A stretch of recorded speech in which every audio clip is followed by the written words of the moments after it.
एक ओंकार सतनाम करता पुरख निर्भव निर्वैर अकाल मूरत अजूनी सैभं गुरु प्रसाद। परिपूर्ण परमात्मा ने अपनी होंद ते अपने तो बने ब्रह्मंड दी होंद नूं दो रूपां विच दो हिस्सियां विच तकसीम कीता होया है। परमात्मा दे दो रूपां नूं कहंदे ने निर्गुण सरगुण, दृश्यमान अदृश्य, जो दिखाई दे रहा है और जो अणदेखा है, सूक्ष्म है अस्थूल है। परमात्मा ने इस तरह अपने आप नूं गुप्त ते प्रगट रखे होया है। वो प्रगट हर वक्त है, वो गुप्त हर वक्त है। इस तरह उसके दो रूप ने। उसे दे स्वरूप तो उसे दे सुभाव तो बनिया ब्रह्मंड ये यक रूप किस तरह हो सकता सी? इसके भी दो रूप ने। ब्रह्मंड नूं असी गौर देखिए, इत्थे दिन है पर सिर्फ दिन नहीं, रात भी है। मौसमी बहार है पर खिजां भी है। ठंड है पर गर्मी भी है। इत्थे चांदनी रात है पर मस्या दी रात भी है। और इसे ब्रह्मंड विच जो क्रिया चल रही है, जन्म भी है पर मरण दे नाल जुड़े होया, जवानी है बुढ़ेपा भी है। और इसी तरीके नाल कर्मां नूं देखिए, मनुख दी जीवन शैली नूं देखिए, सिर्फ हासे नहीं रोने भी ने, सिर्फ नफा नहीं नुकसान भी है, और सिर्फ तंदुरुस्ती नहीं बीमारी भी है।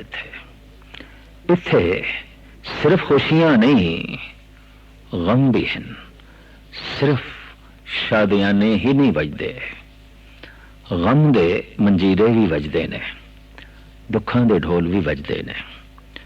ऐसा ये समूह ब्रह्मंड दो हिस्सियां दे तकसीम। मनुख दे शरीर ते जात मारीए, दृष्टि मारीए, इहदी बनतर नूं भी परिपूर्ण परमात्मा ने दो थंबियां ते खड़ा करके रख दिता है। जे नेत्र हैं ते दो, कन हैगे ने दो, नासका दे सुराख दो, दो बावां ने, दो पैर ने, रसना दो कम कर दिए, बोलती है रस लेंदी है। इसे तरीके नाल धार्मिक सियाणे पुरुष कहंदे ने ते गुरबाणी कहंदी है मन भी दो ने, मनुख दे दिमाग भी दो ने, सुचेत मन अचेत मन। तभी ते अक्सर मनुख दुविधा दे चाहुंदा है।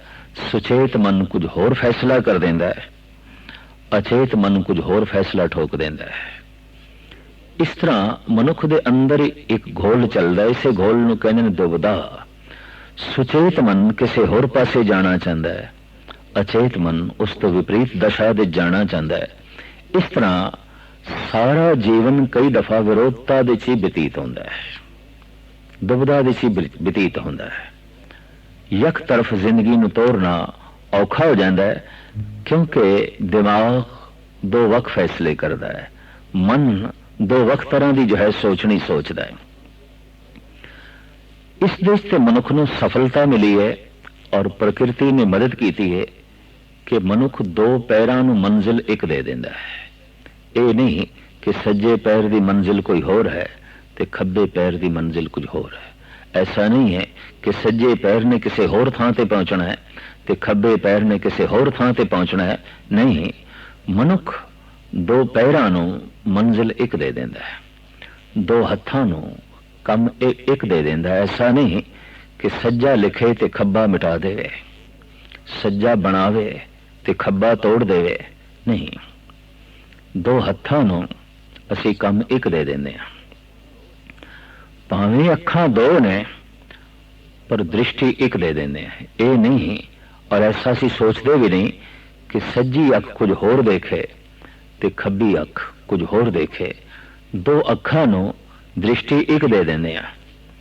दो कन्ना नूं स्रोत एक दे देंदे आ। और ऐसा नहीं है कि सज्जा कन कुछ होर सुने ते खब्बा कन कुछ होर सुने, नहीं, दो कन्ना नूं असी नाद, दो कन्ना नूं असी शब्द इको ही दे देने आ। ये जो दो मन ने, इन मन, उन मन, सुचेत मन, अचेत मन, इन्हां दी सोचनी एक करनी औखी हो जाती है। जीवन सारा दुविधा विच बतीत होंदा है। धर्म की साधना इत्थों विकसित हुई कि ये दो मन एक करने ने। कहते मन नूं एक करना है, तो जे मन नूं एक करने तो मतलब मन दो ने। मन नूं एक करना है, मन नूं एकाग्र करना है, मन नूं एक करना है, मन दो ने। इन मन कुछ होर सोचता है, उन मन कुछ होर सोचता है। सुचेत मन किसी होर नूं याद कर रहा है, अचेत मन कुछ होर चाह रहा है। सारा जीवन इसी दुविधा विच बतीत होंदा है।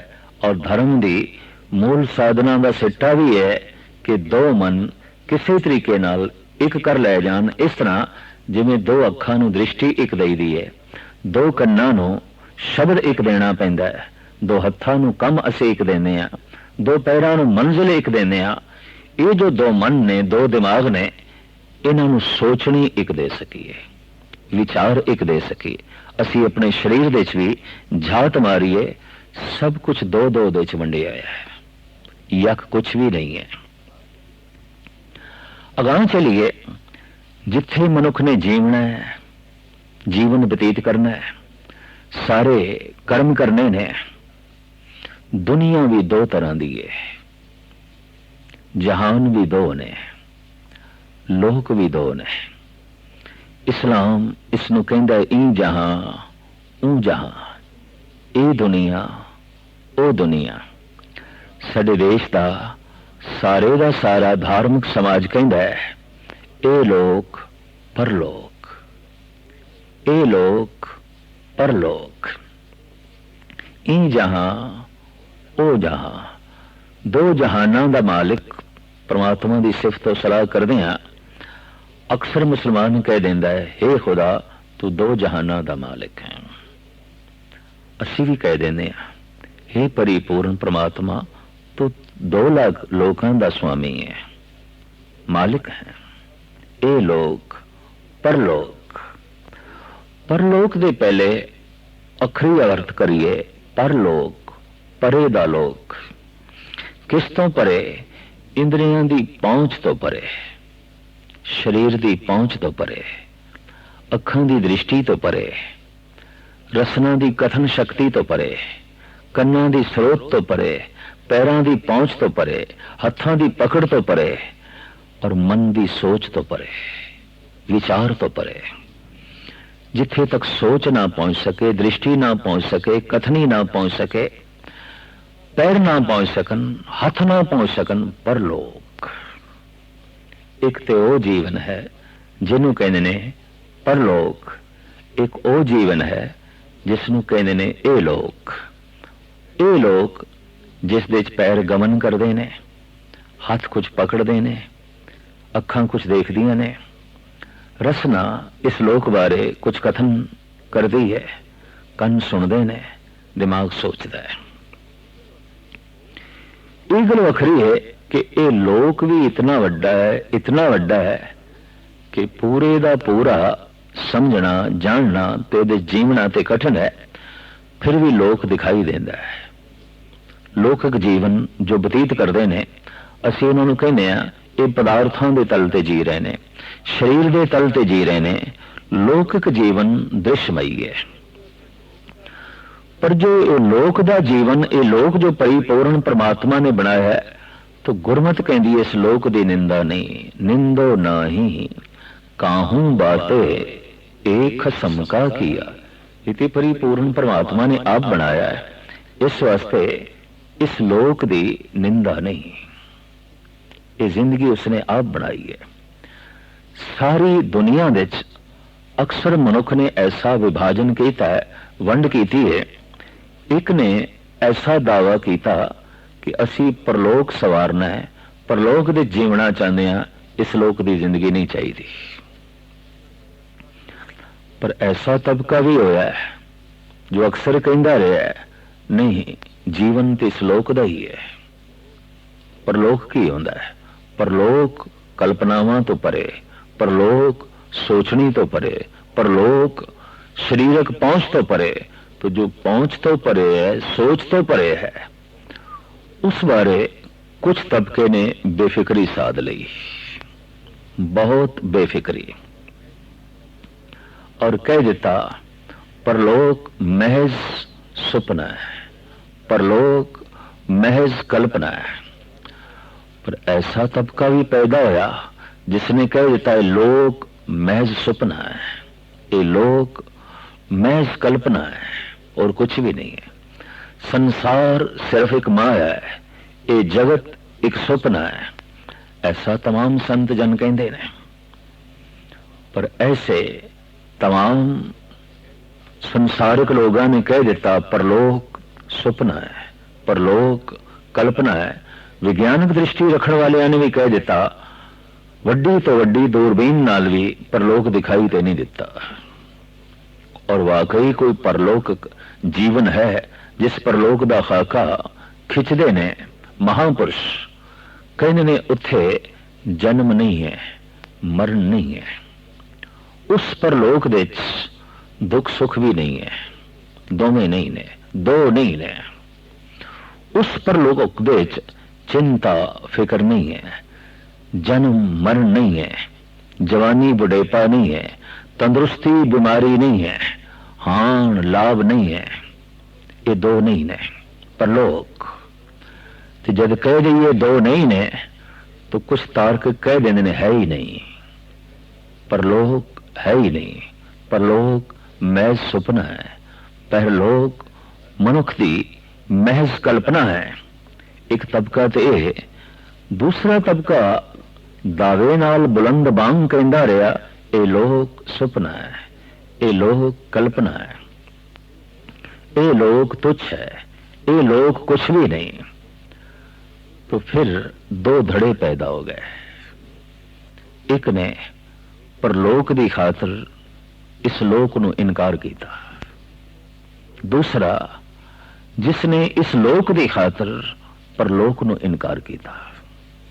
खा ले पी ले, हर तरह दी मौजा मान ले, परलोक किसने देखे? कौन जानदा है?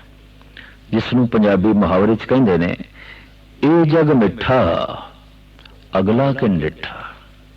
ये जगत ही महान है, अगले नूं कौन जानदा है? अगला है भी सही कि नहीं? बहुत वड्डे त्यागी वैरागी पैदा होए सारी दुनिया च, जिन्हां ने कह दिता जीवन ते परलोक दा ही है और असी उत्थे तक गमन करना है, पहुंचना है, प्राप्त करना है। इस वास्ते इस लोक दे जीवन नूं असी त्यागदे हां, लोक दे पदार्थां नूं भी त्यागदे हां। परलोक दा पदार्थ चाहिदा है। तो परलोक दे पदार्थ की ने? परलोक दा पदार्थ है धर्म, मोक्ष, मुक्ति, स्वतंत्रता, आजादी। साडे देश दे तमाम ऋषि मुनिया ने धर्म दा फल, नाम अभ्यास दा फल और परलोक दी दुनिया नूं कहा है जो स्वतंत्र है वही परलोक है, जिथे मोक्ष है वही परलोक है, जिथे मुक्ति है वही परलोक है।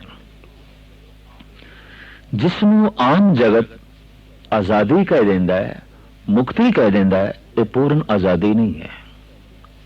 चलो कुछ बोलन दी आजादी, कुछ लिखण दी आजादी, कुछ चलन फिरन दी आजादी, कुछ कामकार करन दी आजादी, ये कोई पूर्ण आजादी नहीं है। रहन सहन दी आजादी ये पूर्ण मुक्ति नहीं है।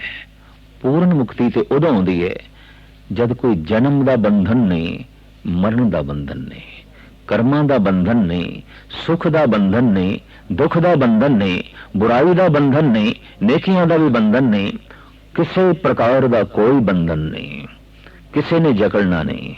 स्वतंत्रता, आजादी।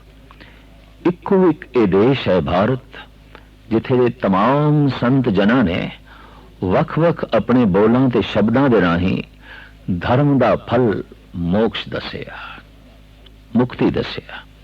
भावें उसनूं बयान करने का ढंग, उन्होंने अक्षर देने का ढंग कुछ होर होवे, लेकिन मूल दे जो अर्थ बोध छुपया होया है वो तो है आजादी, वो तो है स्वतंत्रता, वो तो है मोक्ष।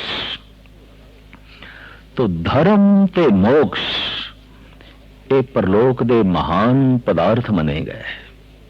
ये लोग इत्थे महान पदार्थ मने गए धन ते काम। सब तो वड्डा पदार्थ इस लोक दा धन ते कामनावां दी पूर्ति काम। जिसकी कामनावां दी पूर्ति हो रही है, और कामनावां दी पूर्ति धन तो बिना नहीं होती।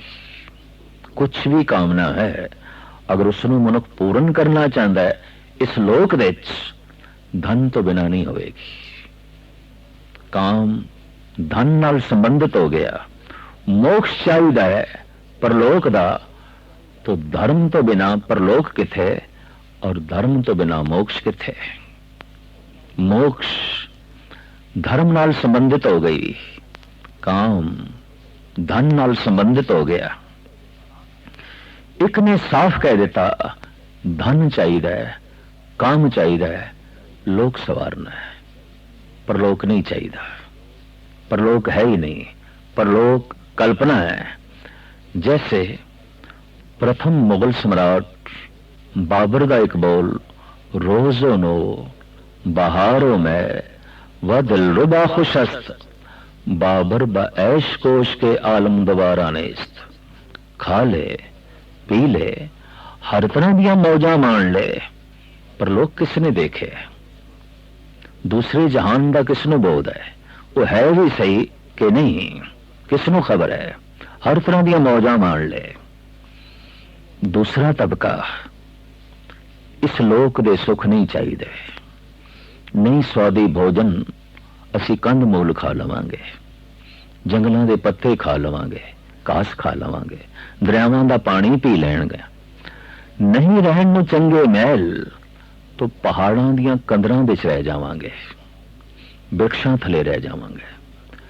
नहीं ने तन ढकण नूं चंगे वस्त्र तो केले दे पत्तियां नाल तन ढक लवांगे। बोर दी छाल नाल, मिर्ग दी छाल नाल अपना तन ढक लवांगे, ते जे सब कुछ भी नहीं तो कोई गल नहीं, नगन भी रह लवांगे। नहीं चाहिए परिवार, नहीं चाहिए ये पदार्थ, नहीं चाहिए ये भोग रस, असी ते परलोक सवारना है। चाहिए धर्म, चाहिए मोक्ष। जिस दे अंदर भी बड़ी प्रबल रूप दे प्राणा च प्यास जागी धर्म ते मोक्ष दी, उन्हें परलोक सवारण का पूर्ण यत्न किया और लोक दी फिक्र छोड़ दी। इस देश विच ऐसा होया, लोक दी फिक्र छोड़ दी।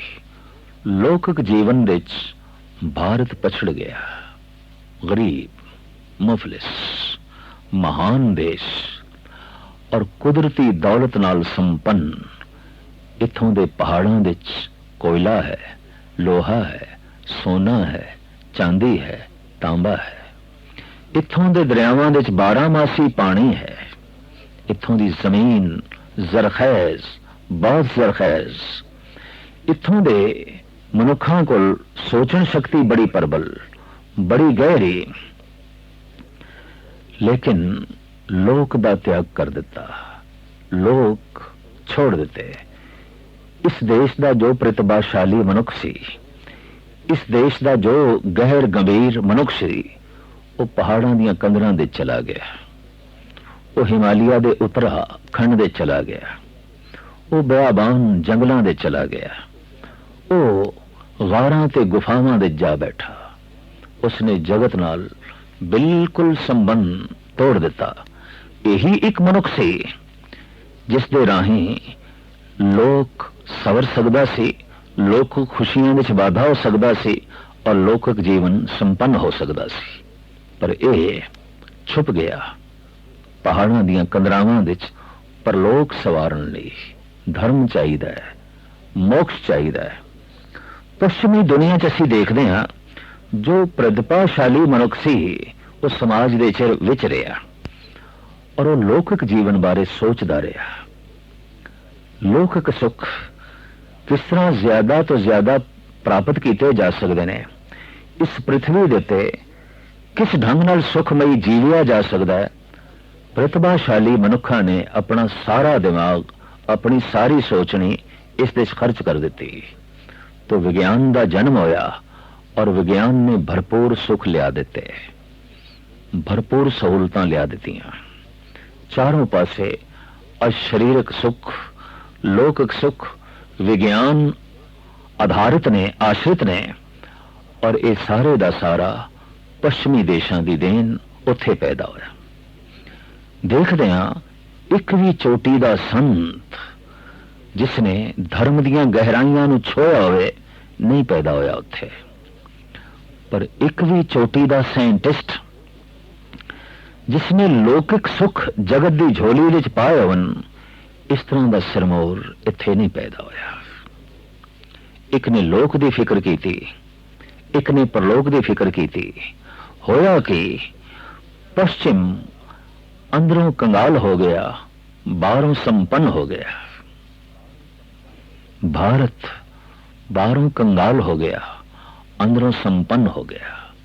अंदर दी दौलत वध गई और ऐसी दौलत उसे अंतिश करने चो वेद निकले, शास्त्र निकले, उपनिषदां निकलियां और फिर पुराण निकले, स्मृतियां निकलियां, गीता का ज्ञान निकलिया और तरह तरह के होर बौद्धक तत्व प्रगट होए।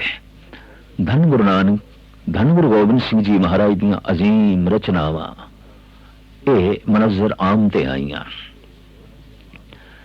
लेकिन लौकिक जीवन बड़ा दुखी और काफी सदियां तो ये देश पीड़ित जी रहे। हुण होया की है कि जिथे विज्ञान ने वो सुख दे दिते ने कि मनुख सुखां दी चरम सीमा ते पहुंच गया है, तो मोड़ा खादा है पश्चिम ने। अंदर दी कंगालता दिस पई, बेचैनी दिस पई, परेशानी दिस पई, व्याकुलता दिस पई और इस सब कुछ बेमैनी दिस पिया भी ये सब कुछ अगर मेरी बेचैनी नहीं दूर कर सकती, ये सब कुछ मेरी व्याकुलता नहीं मिटा सकती, तो इस धन नूं मैं की करा, इस सुंदर कोठी नूं मैं की करा, इन्हां कारां नूं मैं की करा और इस तरह दीयां होरां ते परियां ते परिवार नूं मैं की करा। घृणा पैदा हो गई, उदासी पैदा हो गई और कुछ उदास होके परलोक दी दुनिया की तरफ मुड़े, कुछ उदास होके खुदकशी करने ते मुड़े। अज जितनी आत्महत्या पश्चिमी देशों विच है, उतनी आत्महत्या पूर्वली देशों विच नहीं है। लेकिन हुण पूर्व तो भी एक भुल हो गई है। उसने भी लौकिक जीवन की फिक्र की है, पर लोक नूं यह भी भुलांदा जा रहा है, यह भी तिलांजलि देंदा जा रहा है। और इत्थे भी जितनी शौक नाल विज्ञान पढ़िया जा रहा है, इतनी शौक नाल धर्म नहीं पढ़िया जा रहा। जितनी चाव नाल विद्यालय जाया जा रहा है, विश्वविद्यालय साइंस पढ़न लई, उतनी चाव नाल, उतने मलार नाल कोई मंदिर की तरफ नहीं जा रहा, कोई गुरुद्वारे की तरफ नहीं जा रहा, कोई मस्जिद की तरफ नहीं जा रहा। और जापदा है अगर इस तरह ही रहा तो बाहर दी दौलत संपन्न हो जाएगा, ये भारत लोग सबर जाएगा। यूरोप अंदर दी दौलत नाल माला माल हो जाएगा, फिर संत ऋषि पश्चिम देश पैदा होंगे, साइंटिस्ट भारत देश पैदा होंगे, संसार की समस्या त्यों दी त्यों रहेगी। कोई अंदरों सुखी, कोई बाहरों सुखी, कोई अंदरों दुखी, कोई बाहरों दुखी। संसार का मसला त्यों दा त्यों रहेगा, हल नहीं हो सकेगा। एक बड़ी सुंदर गाथा है इस संबंध विच। एक पिंड विच एक चोटी दा नास्तिक सी और एक चोटी दा आस्तिक सी। दोहां दा शुक्रवार दे दिन वाद विवाद चलदा सी और सुनन नूं सारा पिंड इकट्ठा हुंदा सी और पिंड वासी पूरे शौक नाल आउंदे सन। अज देखते हैं नास्तिक जितदा है कि आस्तिक जितदा है। भरपूर नास्तिक दलीलां देंदा सी, कोई परमात्मा नहीं, कोई परलोक दा सुख नहीं, कोई ईश्वर नहीं, कोई खुदा नहीं। पर जो आस्तिक सी वो बड़ियां प्रबल दलीलां देंदा सी, ईश्वर तो बिना होर है कि सब कुछ ईश्वर है, सब कुछ परमात्मा है।